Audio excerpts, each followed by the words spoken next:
안녕하세요. 여러분, 오늘은 JTBC 서울 마라톤에 대해 조금 자세히 알아봅니다. 10km 코스를 중심으로 말이죠. 일단 JTBC 서울 마라톤 잘 뛰셨나요? 저도 잘 뛰었습니다. 마라톤 당일 새벽에 천둥 번개와 함께 비가 쏟아져서 날씨 걱정이 많았죠. 전 아디다스 시티런 도쿄의 기억이 떠올랐습니다. 다행히 날씨는 아주 좋았고 덕분에 많은 분들이 좋은 기록을 냈다고 하더라고요. 이번 대회는 제가 처음으로 참가한 국내 러닝 행사입니다. 아디다스 시티런 도쿄, 하이록스 홍콩은 참가했지만 국내는 이번이 처음이었습니다. 제 10km 기록은 59분 52초인데요. 저는 애초에 기록이 목표가 아니었습니다. 현 시점에 한국 러닝 문화를 최대한 기록하는 것이 진짜 목표였거든요. 제가 집중한 부분은 JTBC 서울 마라톤이 서울이라는 도시를 어떻게 느끼게 하는지, 러닝이 서울을 보는 시선을 어떻게 세밀하게 만드는지였습니다. 일단 JTBC 서울 마라톤의 10km 코스는 상암 월드컵 경기장에서 시작해 합정, 양화대교, 여의도 공원으로 이어지는데요. 이 지역은 합정, 공덕, 여의도, 그리고 마곡까지 연결되는 곳으로 최근에 새롭게 개발된 곳이기도 하죠. 도심을 뛰면서 빌딩들의 모습을 직접 볼 수 있는 아주 좋은 기회였습니다. 구독자분들도 서울을 한번 다뤄달라는 이야기를 주셨고요. 이날은 한국 러닝이 나아갈 방향과 문화가 어떻게 만들어지고 있는지, 러너블이 쌓아온 경험과 러닝 인프라를 만드는 모습을 직접 경험할 수 있는 기회이기도 했습니다. 그렇다면 일단 JTBC 서울 마라톤에 대해 조금은 자세히 먼저 살펴보죠.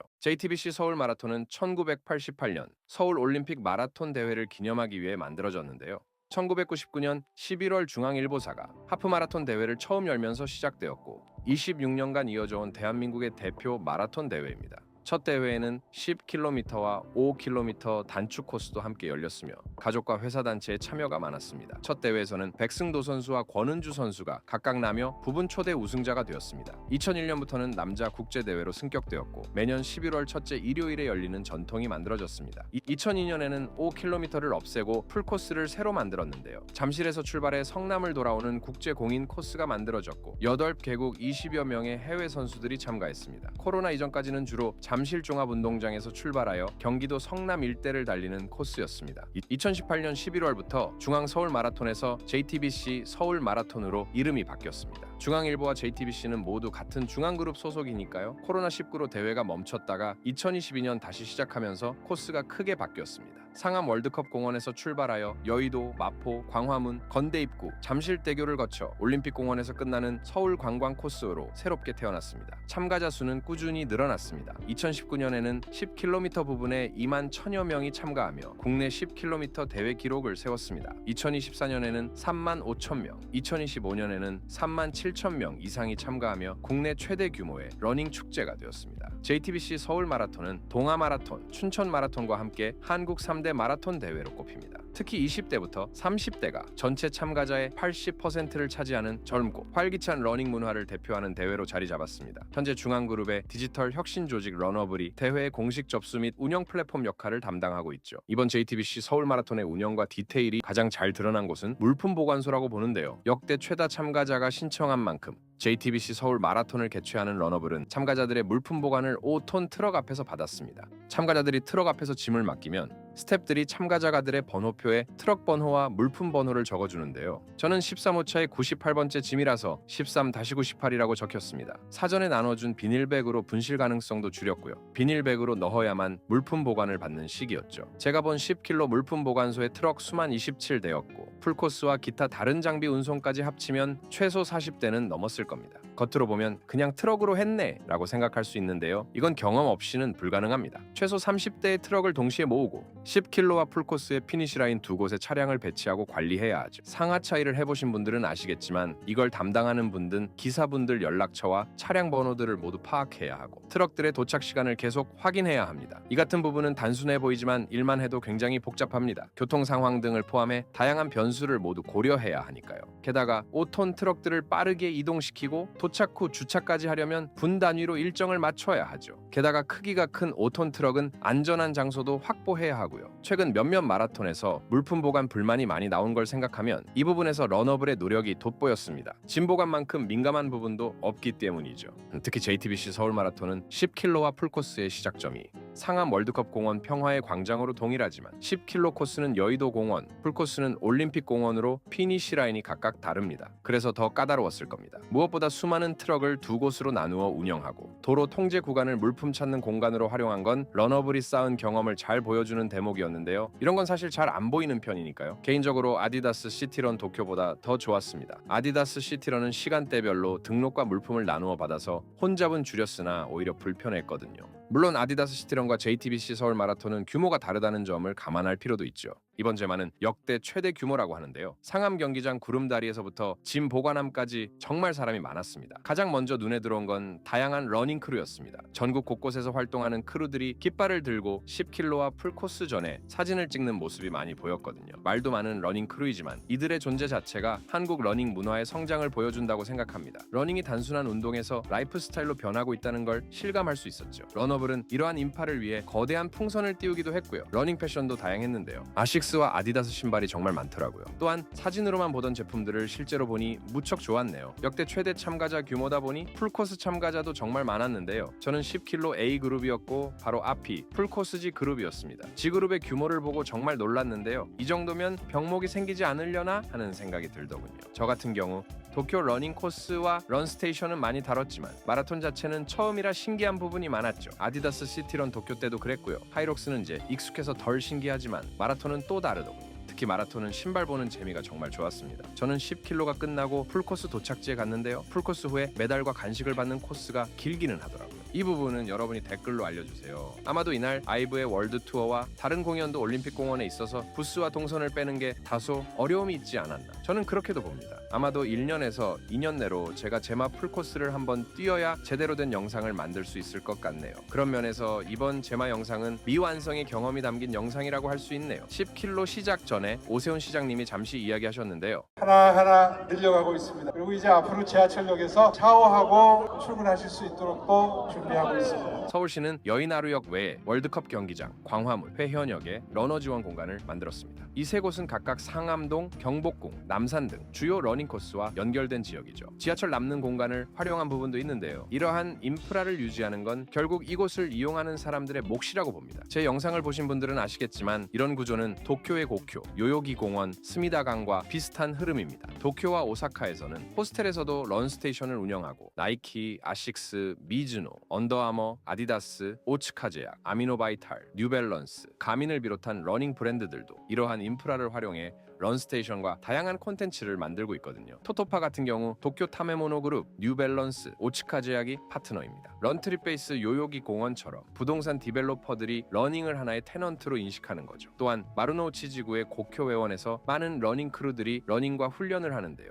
러닝 크루들은 그 안에서의 규칙들을 자연스럽게 지키면서 러닝을 하고 있습니다. 이건 결국 우리가 만들어갈 몫이라고 봅니다. 제가 뛴 10km 코스는 상암동 월드컵 경기장, 합정역, 양화대교, 여의도 공원을 지나갔는데요. 이 코스를 달리면서 여의도와 합정지구의 도시 풍경과 개발 모습을 볼 수 있었습니다. 평소 차로만 지나치던 길을 두 발로 달리니 건물의 질감, 거리의 소리, 공기의 느낌까지 세밀하게 느낄 수 있었습니다. 특히 햇빛이 어떤 각도로 비치는지를 관찰할 수 있어서 좋더군요. 특히 오르막 코스에서는 도로 경사가 얼마나 급한지 양화대교로 가는 길목의 경사길과 햇빛이 만드는 풍경이 도시 구조를 더 감각적으로 느끼게 해주더라고요. 양화대교 철골 구조물이 주는 느낌은 서울이 정말 큰 도시라는 걸 몸으로 느끼게 해줬습니다. 평소에 직선 길이라고 생각했던 곳들이 사실은 크고 작은 경사가 합쳐진 길이라는 것도 보였고요. 제마는 단순한 달리기 행사가 아니라 서울을 더 자세히 보는 시간이었습니다. 10km 마라톤은 풀코스와 달리 도시 브랜딩, 도시 그 자체를 보여주는 곳이 사람들에게 도시가 무엇인지 알게 해주는 경험을 설계하는 제안이고 도시 인프라의 현재 상황을 보여주는 경험이기도 했고요. 10km 피니시 지점에는 다양한 브랜드 부스가 함께했습니다. 러닝 브랜드부터 스포츠 음료, 건강식품, 전자기기까지 러너들의 생활과 연결된 브랜드들이 모였죠. 가장 눈에 띈 건 아지노모토의 아미노 바이탈이었습니다. 푸른색 벽에 30주년 축하 메시지를 적으면 제품 한 포를 증정했고 풀코스 참가자에게는 아미노 바이탈 풀 패키지를 제공했습니다. 참가 종목에 따라 10km에는 데상트 티셔츠가, 풀코스에는 데상트 싱글렛이 제공되었습니다. 되었죠. 마라톤을 후원한 스폰서들은 여의도 공원에 체험 공간을 만들고 러너들과 소통하며 러닝 문화의 일부가 되려고 노력했습니다. 카스제로, 스니커즈, 호밀빵, 단백질 음료, 이온 음료까지 간식에도 이런 노력이 반영되었습니다. 특히 카스제로 같은 경우는 무알콜 맥주와 모닝런 레이브 같은 새로운 러닝 문화가 반영된 것 같았습니다. 다만 참가자가 워낙 많다 보니 부스별로 긴 줄을 피할 수 없었던 게 아쉬운 점이었습니다.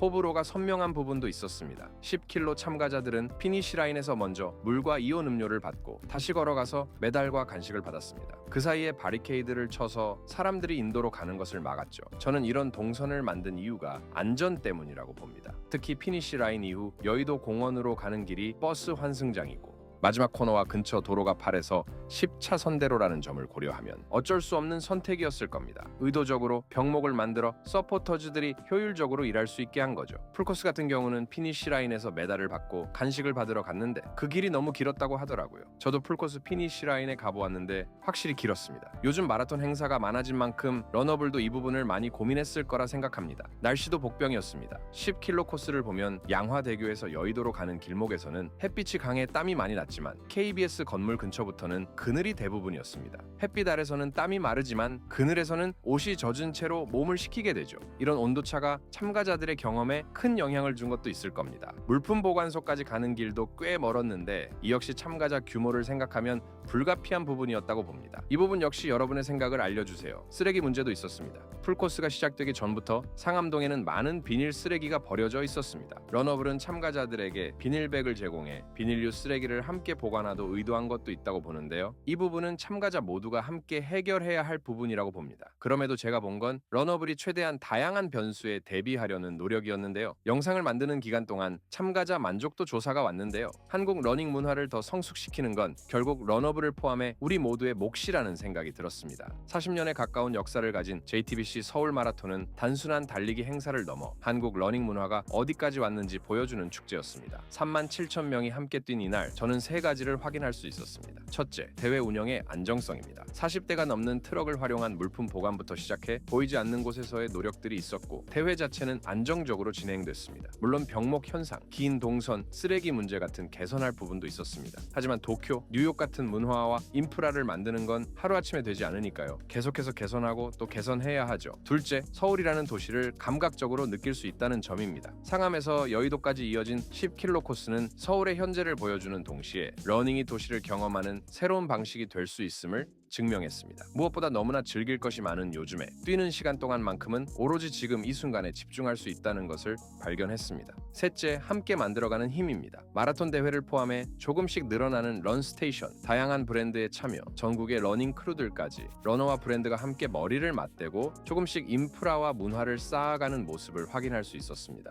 예를 들어 러너블은 풀코스 참가자들을 위한 리커버리 마사지 부스도 설치하기도 했는데요. 정해진 시간 동안 마사지를 순서대로 진행해서 최대한 많은 참가자들이 리커버리 마사지를 받을 수 있게 했습니다. 이 부분은 하이록스에서도 본 부분인데 정말 좋더군요. 이번 10km를 뛰면서 발견할 수 있었던 건 참가자들의 진지한 자세였습니다. 10km를 뛰는 많은 분들이 자기가 지금 어디까지 왔는지 체크하는 모습을 보면서 10km가 단순한 입문 코스가 아니라 마라톤이라는 큰 여정을 위한 디딤돌이란 걸 느꼈습니다. 제가 두바이 원정대에 참가하면서 권은주 감독님이 늘 하시는 말씀이 있습니다. 천천히 뛰어도 늦지 않다. 일단 천천히 뛰기 시작하자. 우리가 한두 달 뛸 거 아니지 않나요? 이 말에 러닝의 본질이 잘 담겨 있다고 봅니다. 천천히 뛴다는 건 나를 돌아보고 하나씩 개선하며 나아가는 겁니다. 경쟁이 아니라 성장에 초점을 두는 거죠. 이번 대회도 마찬가지입니다. 완벽하진 않았지만 올해의 경험을 바탕으로 내년에는 더 나아질 것이라 믿습니다. 저 역시 다음에는 풀코스에 도전해 더 완성된 경험을 여러분께 전하고자 합니다. JTBC 서울 마라톤이 우리에게 남긴 건 하나의 정답이 아니라 계속 고민해야 할 질문입니다. 러닝이 도시와 함께 호흡하고 성장하려면 대회의 완성도와 참가자의 사이에서 어떤 균형을 찾아야 할까요? 이 균형점을 찾아가는 것이 바로 지금과 다음 세대를 위한 러닝 문화의 기반이 될 거라 생각하는데요. 여러분의 생각은 어떠신가요? 댓글로 알려주세요. 영상이 마음에 드셨다면 좋아요와 구독 부탁드려요. 저는 다른 영상으로 다시 찾아오겠습니다.